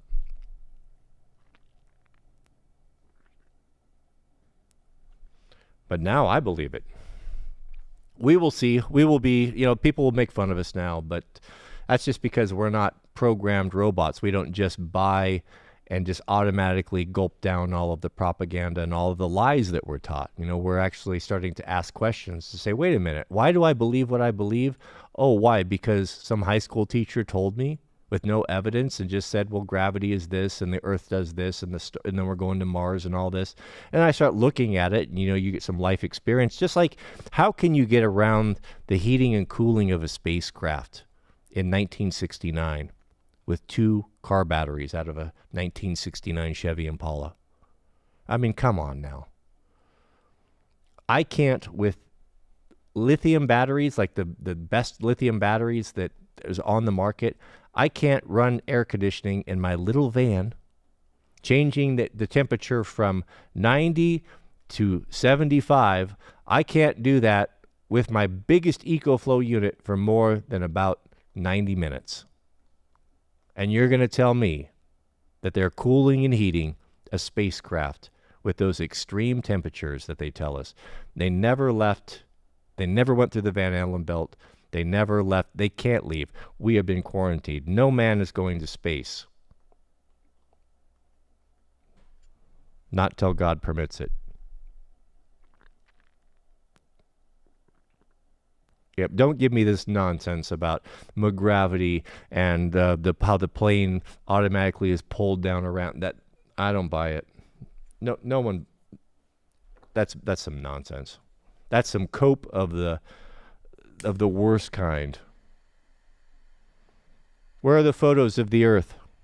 There are no photos of the Earth from these so-called satellites. Everything is computer generated. There's no photos. Elmer Fudd says, the gators you showed say for government contract only. Well, get the best ones that they offer to civilians. Whatever you get from OR is going to be good quality.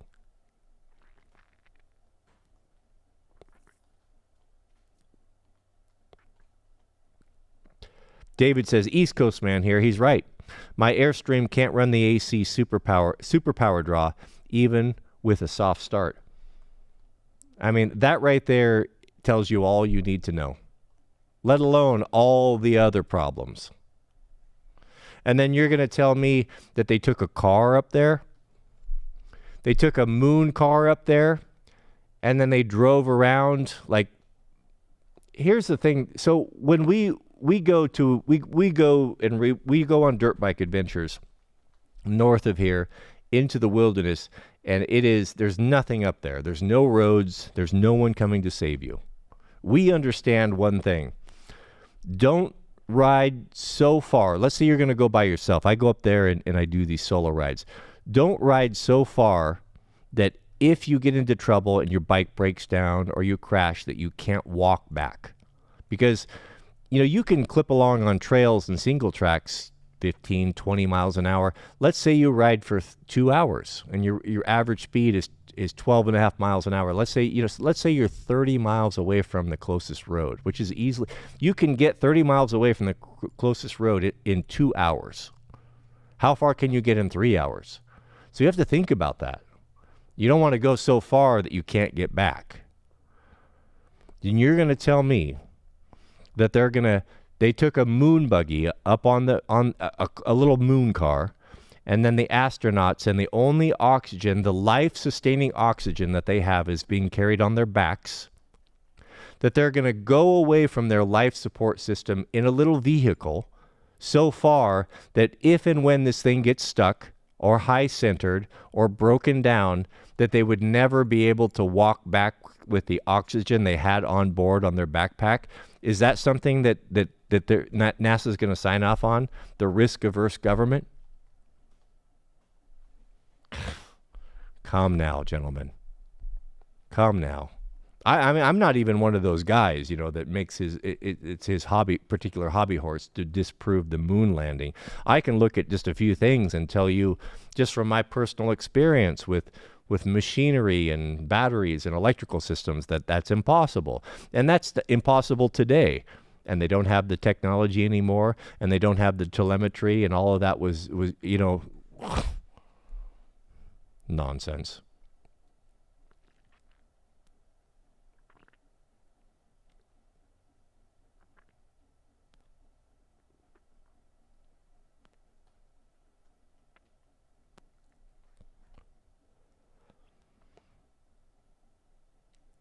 Corbin's taking me to task here. Didn't I just call out those who drink and smoke? I'm pretty sure you did. Well, when did I do that?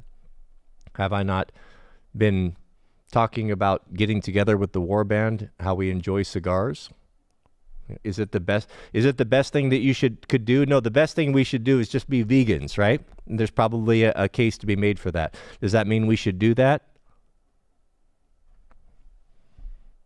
No one's claiming to be perfect here, but I don't know that smoking a cigar once a week is a sin. If I did, I wouldn't do it. So what business is it of yours anyway? What do you care? I've been very candid about my experience with drinking. It hasn't served me very well. I choose to try not to make a habit of it. Do it sparingly or on special occasions, because not a lot of good has come out of it. I've had a lot of trouble and misery in my life from it. I've been candid about that. Do you see me up here preaching to people or judging or condemning people grown men that want to make their own decisions, whether it be smoking a cigar or an occasional cigarette or having a glass of bourbon with friends or a glass of wine out at a night at a restaurant with their wife? Do you hear me condemning that? I've not done that. What does the scripture say about it? Sell your tithe and buy strong drink and rejoice before the Lord. Context is important. I'm not going to get into all that, but I love the people that just sit on the sideline, that just sit there, and their whole mission in life is just to wait to try to trip you up on something to prove you to be a liar.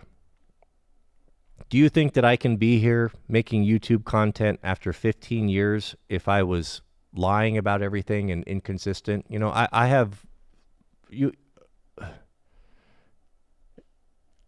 I never understand. I've never understood it. My confuser died again.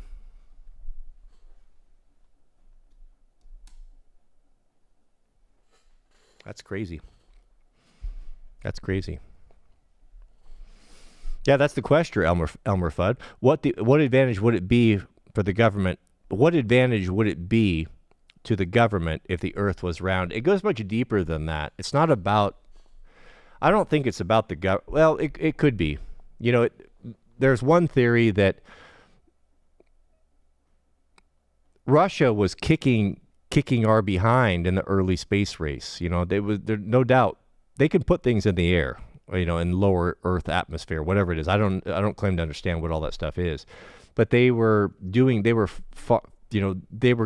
impression that they were more far advanced or had better technology and were about to beat us and going to be a great threat, or at least that was the narrative.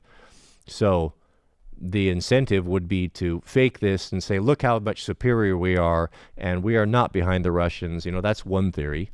But I think it's deeper than that. I think it goes way beyond governments. I think that lying to people and misleading people about evolution, lying to people, misleading them about what space is, what the earth is what ultimately what it's about is to disprove God's word and to make people think that to turn people away from the true religion of God and Christ and the gospel, and they've made science their religion. And this notion that science contradicts the word of God, and so you have to make a decision. Science, I mean, there's always been priests for all sorts of religions, whatever they were. The new priests, we still have priests of the day. The priests of today wear the lab coats, and they're spinning the same fiction that the priests of the old days of the Mayans and the Incans and the Samaritans did for confusing and misleading the people and leading them away from the true God, just the same.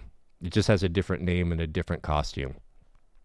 I think if I had to guess, why the deception, why confuse the people, why teach this false idea of a round earth, is got something to do with undermining people's faith and belief in God. And again, this is not my particular focus or my study. I mean, I can look at it, I can use my own reasoning, I can look at the natural world around me, and it does not square with what they're telling me. That's where I'm at.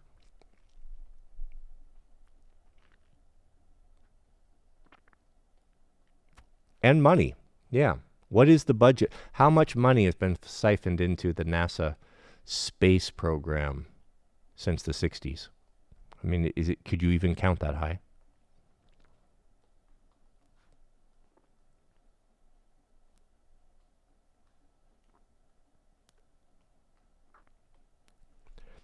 It's okay, gentlemen. I mean, the people will mock and think that we're insane. It will all come out in the wash.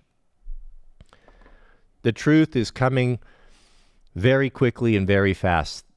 Things and deceits and lies and scams and schemes are being disproved daily. People have lost faith in politicians. People have lost faith in so-called science.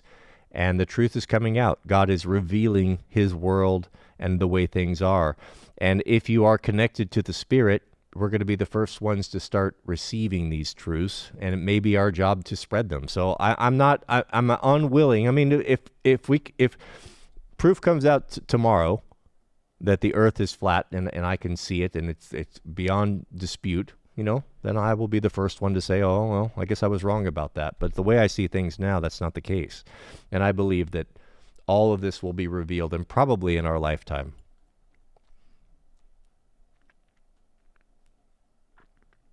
I don't know if there are, what the other planets are. Who knows? I don't know what it is. Who can know? All I know is it's not what they say it is.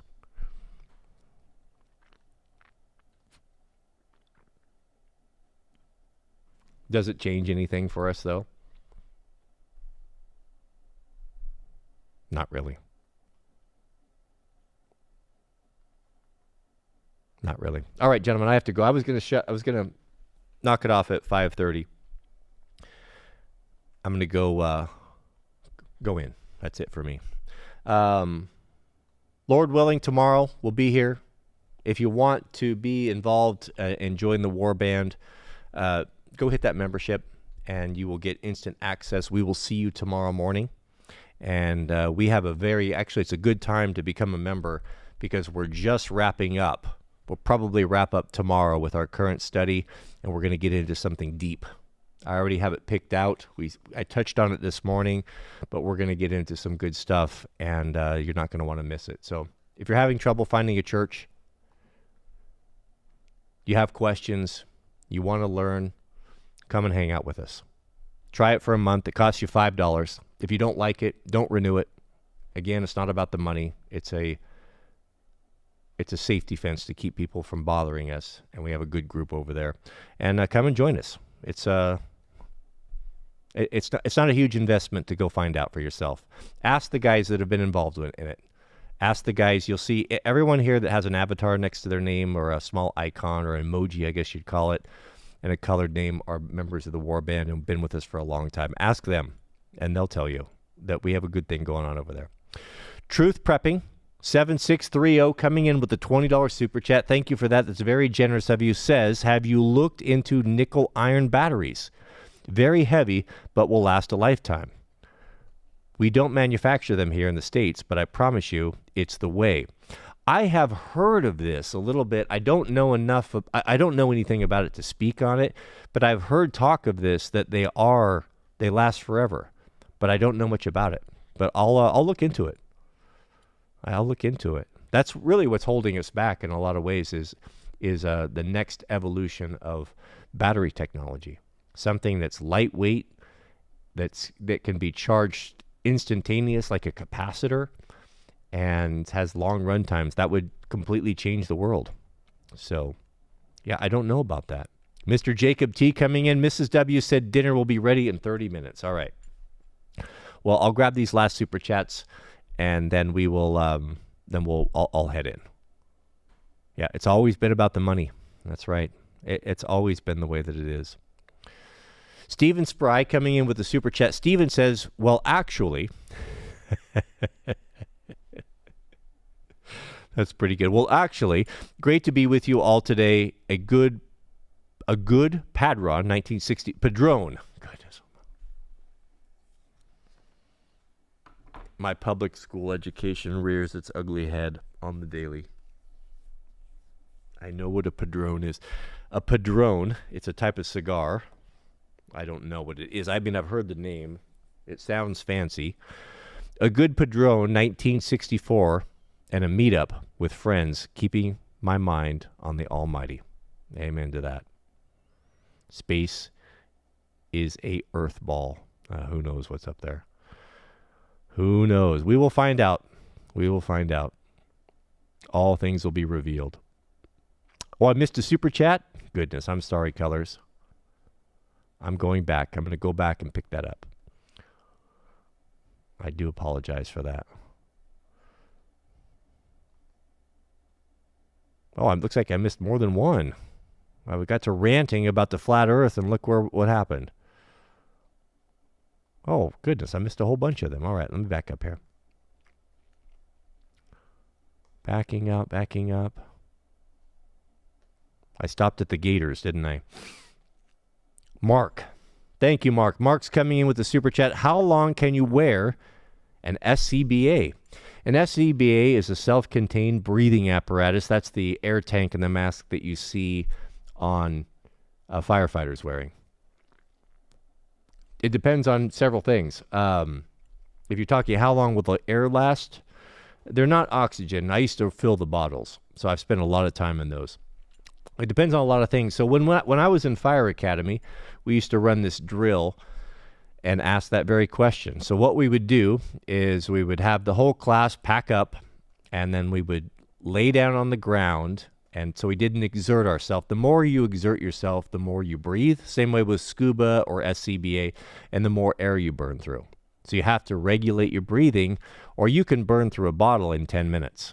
And the alarm goes off, and then you're out. As soon as the alarm goes off, you're done fighting fire. You have to go in rehab. So you want to make it last as long as possible if you want to stay in the fight. So they were training us on this. So what we would do is we would lay down, be very calm, control our breathing, breathe slowly to see how long it would last, and we would have contests to see who could do it the longest.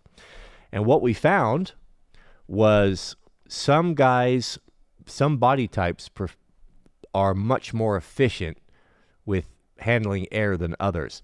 The first guys to run out of air, the alarms start going off, were the big guys. The heavy guys, the muscular, the big, bulky guys, they burn through air like crazy. They would be out in 15 minutes or so. The taller, skinnier guys could go for a long time. I could go longer than I would always go the longest. Me and my roommate, KG, he was built similar to me. No, he would go longer. He went longer than I did. He was probably 20 pounds lighter than I was, about the same height. And he was super, super efficient. But he was also an ex-scuba diver and a scuba dive master. So he had a lot of experience with breathing on air. So that may have helped as well. But I did notice that the thinner guys were much more efficient in using air than the big bulky guys. And we would always hate to go into a fire with the big guys, because you go in as a team, and you have to go in as a team, you have to leave as a team. If your partner's alarm goes off, you can't stay in there and fight fire while he goes out. You got to go out with him. So I never like to partner up with those big guys for that very reason. So how long?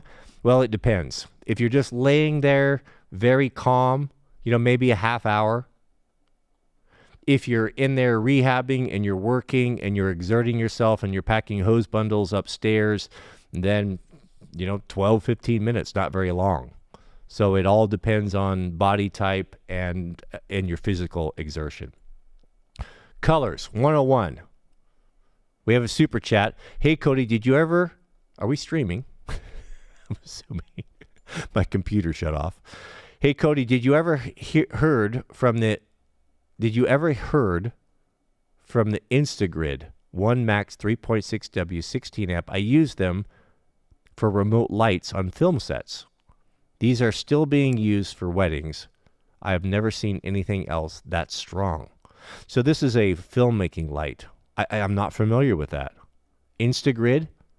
I do not know about this at all. I use aperture lighting, which is, I think it's made in China, but it's very good quality. I have apertures is probably, I would consider it to be like prosumer level stuff, not entry level. Certainly not Amazon stuff, but certainly suitable for professional use. I see a lot of it being used on professional film sets and movie shoots and such. Maybe not big budget ones. I mean, it's not like RE stuff, but I cannot sing higher praise for everything I own. I have a whole bunch of aperture stuff here. I've never had anything go bad, and I use it every single day. And I beat the tar out of it, and it's never failed me. I mean, I love aperture stuff, and I'd be hard-pressed to go to anything else, to be honest with you. The price is good, the customer service is good, the technology is good, the light quality is really nice, and I love aperture. It's amazing. It's amazing. I'm a big fan. So I don't know about that, what you're talking about. I've never heard of that, nor I don't know about a lot of that stuff, to be honest with you. Evan Estelle says, I think it's good. I think it is good study such things and understand the world around us. But I think it is more important to have a true relationship with our Lord. Yeah. I mean, you can go crazy and get caught up with all these conspiracy theories and all this stuff. And what does it accomplish? Does it really change your life whether the earth is round or flat? Is it going to make any difference tomorrow? You're still going to wake up and have your breakfast. You're still going to put your shoes on. You're going to go to work. You're going to do your things, right? So I don't get too overly involved in it. I believe what I believe, and I believe that all things will all come to the surface, and in God's time, He will make us aware when we need to be made aware. So that's kind of where I stand on it. I don't really care. People get super salty and angry about this, and they go back and forth, and they fight and argue on the websites. I couldn't care less, to be honest with you. But I don't buy what they say. I don't buy what they say. But thank you, Colors. Sorry I missed your super chat there. Colors coming in again. It's a remote battery. Okay. Well, I'll take a screenshot of that. I'll check it out. I use batteries for my lights, but I use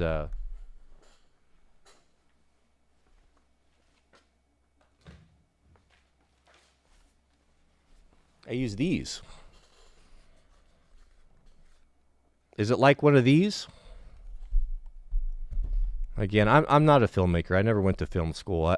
You probably know a lot more about this stuff than I do. I do my research, but these are the batteries that I use to power my lights.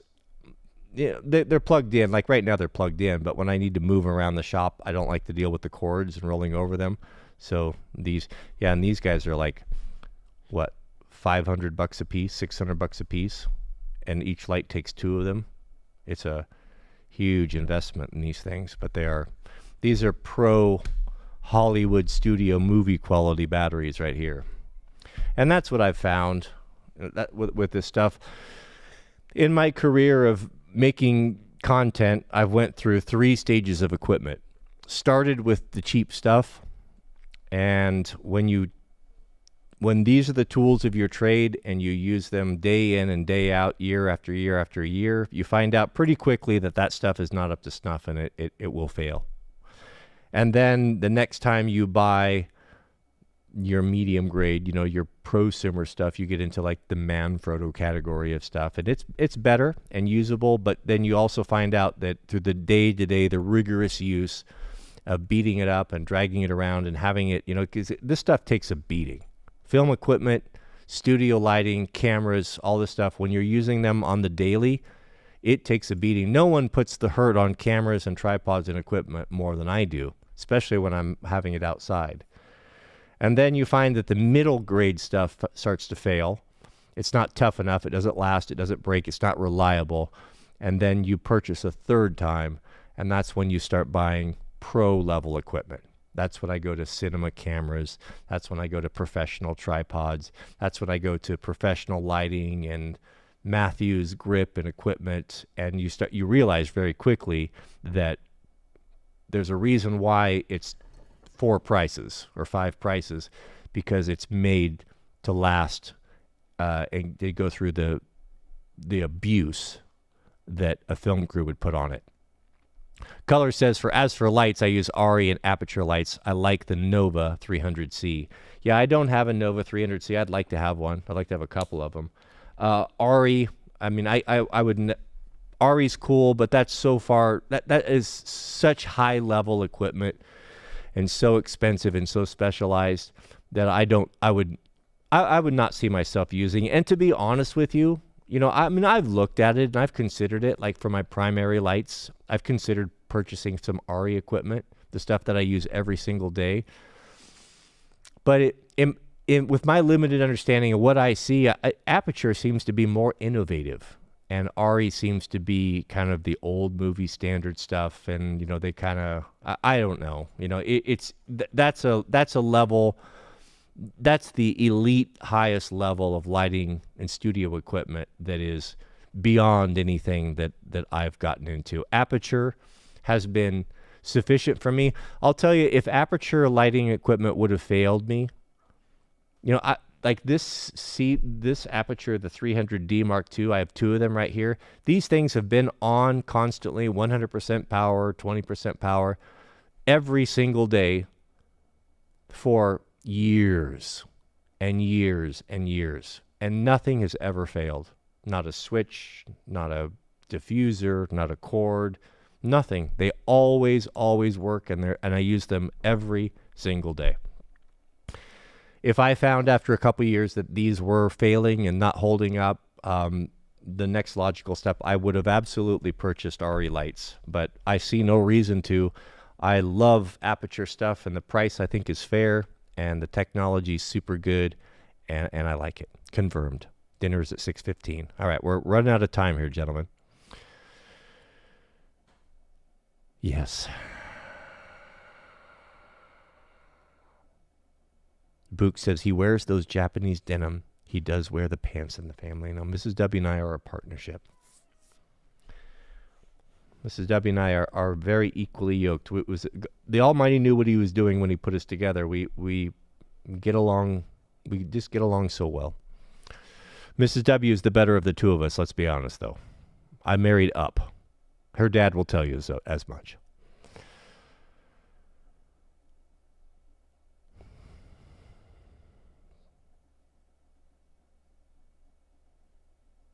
Yes, Mrs. W marvels that I can talk so much, as I don't have a lot to say at home. All right, gentlemen, I'm going to shut it down.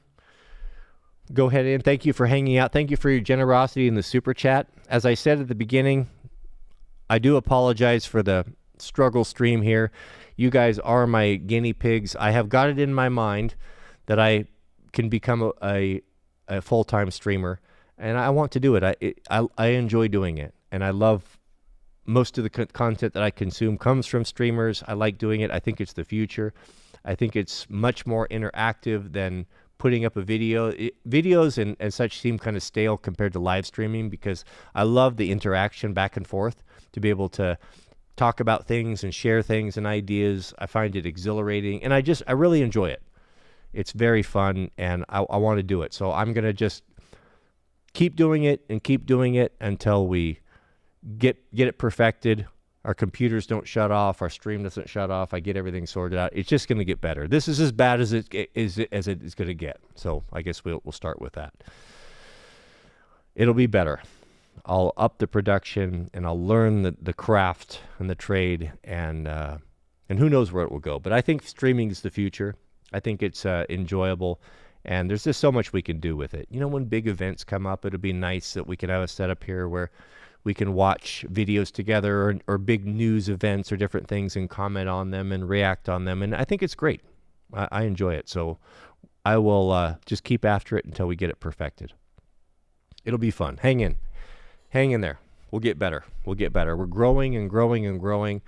And before we know it, we'll be real big-time streamers. And why not? If those other guys can do it, then we can do it too. We have just as much to talk about and lots of life experience. May God